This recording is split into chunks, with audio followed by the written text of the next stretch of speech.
Assalamualaikum warahmatullahi wabarakatuh. Waalaikumsalam warahmatullahi wabarakatuh. Baiklah adik-adik, sebelum kita memulai mata pelajaran ini, marilah kita berdoa menurut agama dan kepercayaan kita masing-masing. Berdoa dimulai.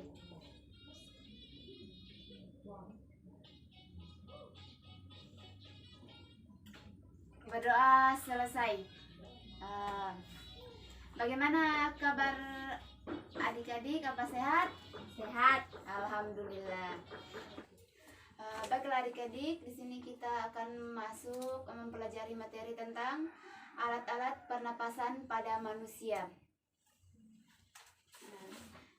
Baiklah, sekarang adik buka buka buku siswa yang saya sudah berikan dan silakan dibaca. Di situ saya akan menjelaskan tentang alat-alat pernapasan pada manusia. Di sini ada hidung dan rongga hidung. Ini adalah bagian yang sering kita lihat karena letaknya berada di tubuh bagian luar. Hidung merupakan alat pernapasan pertama yang dilalui udara organ ini. Terletak di tulang tengkorak dan tersusun dari tulang rawan, tulang otot, dan kulit. Di dalam hidung terdapat rongga hidung yang berperan penting dalam pernapasan. Yang kedua, tenggorokan atau faring. Faring atau tenggorokan adalah saluran pernapasan setelah hidung yang masuknya udara dan juga sebagai tempat keluarnya masuknya makanan dan minuman. Ketiga yaitu pangkal tenggorokan luring atau biasa disebut luring. Di sini sudah terjelas di gambar. Apa adik bisa melihatnya? Bisa. Oke, baiklah.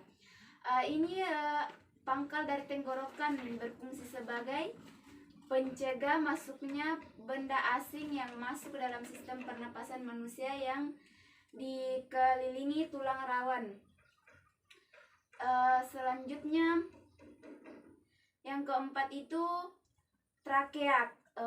Trakeak ini menghubungkan laring dengan bronkus menjadi jalan bagi udara dari leher ke bagian dada. Bentuknya seperti pipa. Di sini seperti pipa. Bisa dilihat di gambar? Bisa. Fungsi utamanya sebagai jalur udara untuk masuk keluar dari paru-paru organ, tersusun atas cincin tulang rawan dan terdapat depan tenggorokan. Yang kelima yaitu bronkus.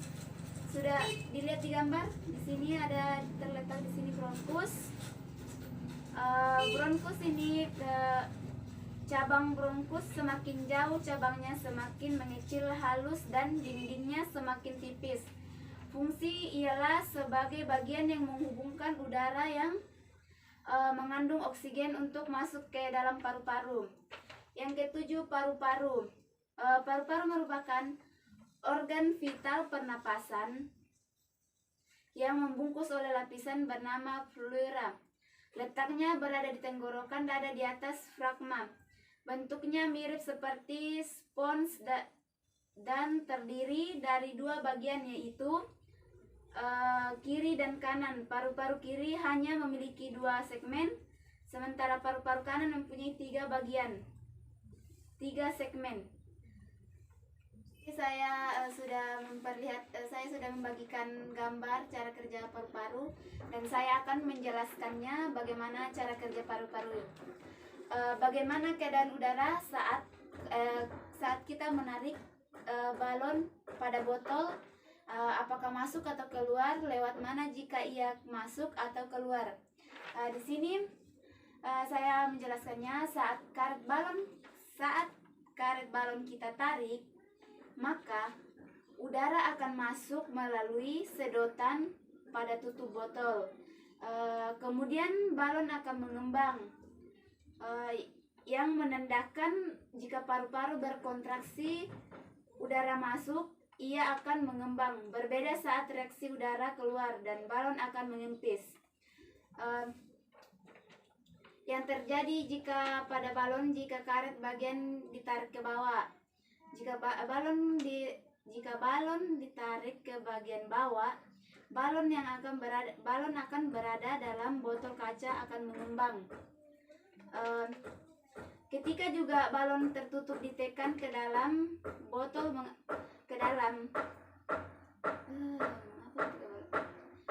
dan ketika balon tertutup ditekan balon ke dalam botol menyempis, disebabkan karena tekanan dalam botol lebih besar ke tekanan udara di luar, mengecil atau berkurang sehingga udara dalam botol yang berada di dalam botol mengeluarkan udara keluar yang membuatnya mengempis. Ini disebut proses ekspirasi. Jadi adik-adik, jika kalian ingin mengetahuinya, di sini bisa kita lihat sini, jika pipanya ditarik, balonnya ditarik akan mengempis dan keluar. Jadi bisa diperhatikan di sini, bisa dilihat pada gambar. Bisa. Oke, baiklah. Apakah adik ingin bertanya tentang kontraksi cara kerja paru-paru? Saya persilakan untuk bertanya. Tanya tentang cara kerja paru-paru ini. Ada pertanyaan? Maaf Bu, saya mau bertanya, apa yang terjadi bila balon bagian bawah ditarik ke bawah? Apa yang terjadi bila balon bagian bawah ditarik ke bawah? Itu pertanyaannya? Iya. Baiklah. Ketika balon bagian bawah ditarik ke bawah, maka balon yang berada dalam botol menggelembung karena terisi udara. Bagaimana? Sudah mengerti? Sudah. Oke, baiklah.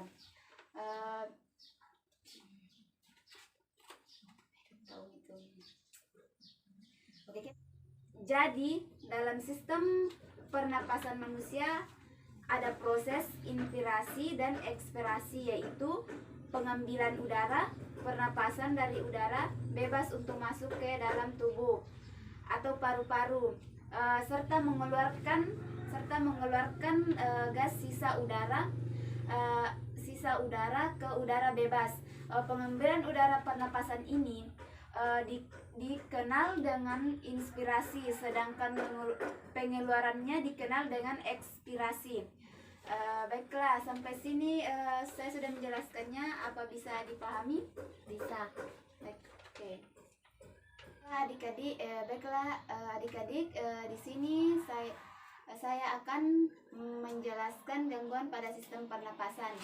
Yang pertama itu tuberkulosis atau TBC.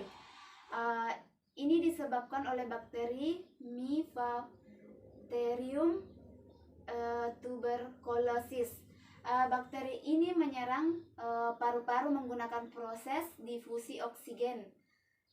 Penderita TBC juga sering mengalami batuk udara. Yang kedua itu pneumonia. Ini adalah penyakit yang disebabkan oleh infeksi bakteri di Staphylococcus pneumoniae, sehingga alveolus penderitanya akan terisi cairan.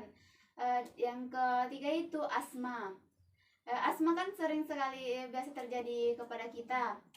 Penyakit ini yang terjadi karena penyempitan saluran pernapasan. Penyebab penyempitan saluran pernapasan biasanya disebabkan oleh alergi terhadap debu, pasir, bulu serangga kecil ataupun rambut. Yang keempat itu emfisema, merupakan penyakit yang disebabkan oleh alveolus sehingga elastisitasnya hingga membuat napas menjadi pendek.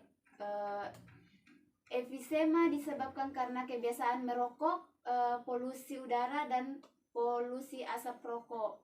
Ini penyakit emfisema ini biasanya biasa terjadi kepada orang yang sering merokok, karena kebiasaan merokok jadi biasa menyebabkanlah penyakit emfisema.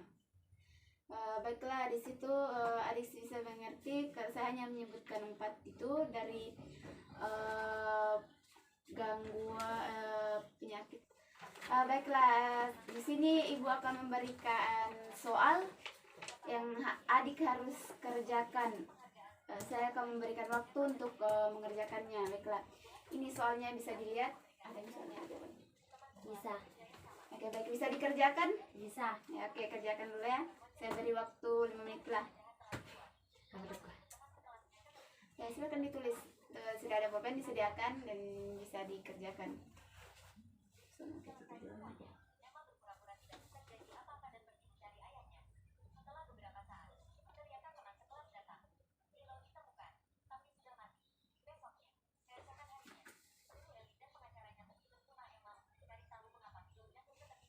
Oke, silakan dikerja. Jika tidak mengerti bisa ditanyakan.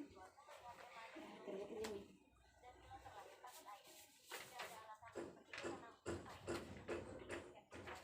Nanti saja.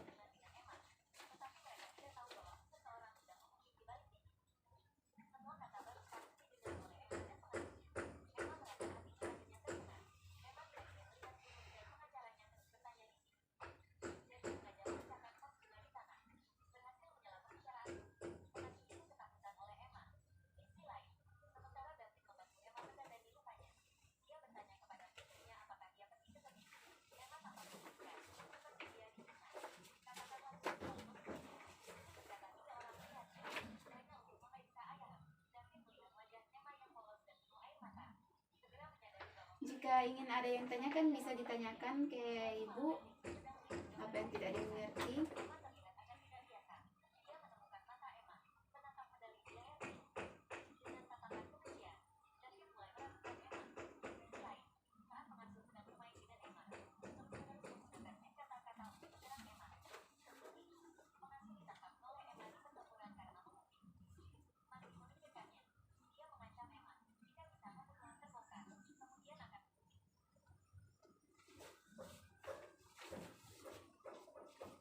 Saya nulis.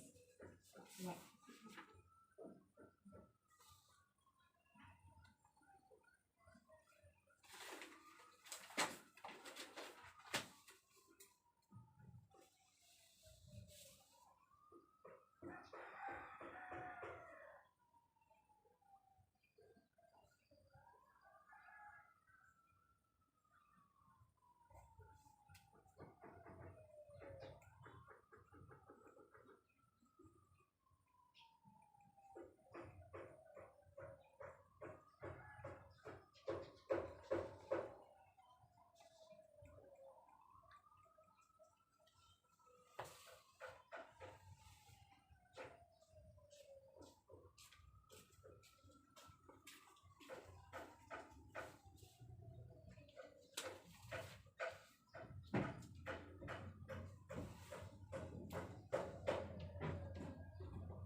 Sudah dijawab?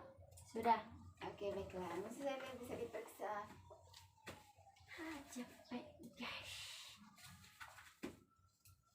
Oke, baiklah.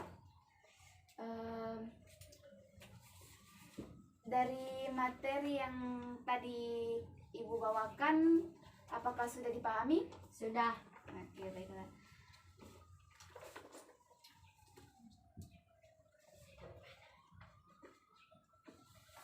Jadi dari rangkuman rilisan tadi, ibu bisa merangkum bahwa alat pernapasan pada manusia itu ada 7.